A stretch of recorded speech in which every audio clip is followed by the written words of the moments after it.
Bonjour, c'est Christelle, bienvenue à ce défi anti-morosité. J'ai toujours beaucoup de plaisir à vous retrouver. Aujourd'hui, nous allons aborder le moment présent. Le présent, c'est la seule réalité qui est à notre portée. Si on compare avec le passé c'est fini, c'est terminé. Même si on fait des bonds dans le passé, à se recréer des scénarios avec ce qu'on aurait pu dire, ce qu'on aurait pu faire, c'est fini. Quant au futur, on ne sait pas ce qui va arriver et il ne nous appartient pas. Alors autant rester dans l'ici et maintenant, de sortir de nos ruminations, de ne pas avoir tendance à se faire piéger par nos humeurs tristes. Hier, nous avons abordé la méditation. Dans la famille des pratiques méditatives, il y en a une qui est appelée la pleine conscience.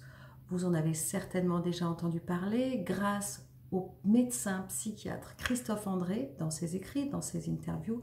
Qu'est-ce que c'est déjà la pleine conscience? C'est on prend la vie moment après moment comme elle est. Aujourd'hui, j'aimerais vous présenter 4 exercices de pleine conscience. Le premier, on va se baser sur notre respiration. C'est-à-dire qu'on va se concentrer sur l'air qui entre et l'air qui sort, sur le rythme de son propre souffle. Juste ça, concentration totale sur sa respiration. Deuxième exercice qui s'appelle le scanner du corps. On commence des pieds à la tête par scanner chaque partie du corps, c'est-à-dire on est à l'écoute, on se rend attentif aux différentes sensations corporelles, à notre ressenti, sans jugement. On prend juste ce qui est, ce qui vient de tout ce qui est présent dans notre corps. Autre exercice, on est plus là dans l'action, on va vivre et agir en pleine conscience. Si on prend l'exemple du repas, on va rester dans l'acte de manger. C'est-à-dire on ne va pas regarder la télévision, écouter de la musique, lire son journal, être sur son portable. On va rester dans le fait de manger. On va se concentrer sur le goût des aliments, sur le fait d'avaler, sur la façon dont nous mastiquons et vous verrez, on savoure beaucoup plus ce qu'on est en train de manger et on prend plus le temps de manger aussi. Dernier exercice de pleine conscience, il s'appelle l'alarme aléatoire. De quoi il s'agit? On va programmer sur son portable une alarme qui va sonner de manière aléatoire. Qu'est-ce qu'on va faire quand on va entendre cette alarme? On va s'arrêter. Si on est en train de travailler, c'est un peu plus délicat. Sinon, on s'arrête, on s'assied, on se pose, on revient à sa propre respiration.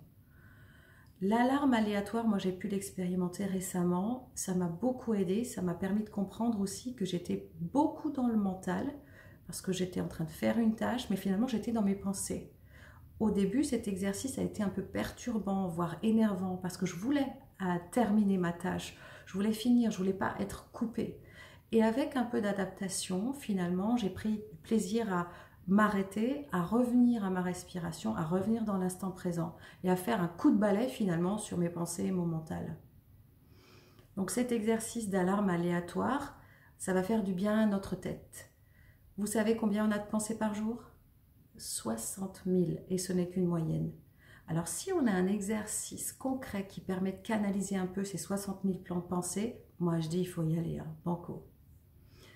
Bien, l'instant présent, le moment présent, la pleine conscience, c'est se rendre présent à tous les actes de notre vie. Ça va servir à muscler nos capacités d'attention et de présence à soi-même. C'est tout pour aujourd'hui. On se retrouve demain, 11h30, parce que garder le moral est un défi de chaque jour. Défi anti-morosité. Très bonne journée à vous.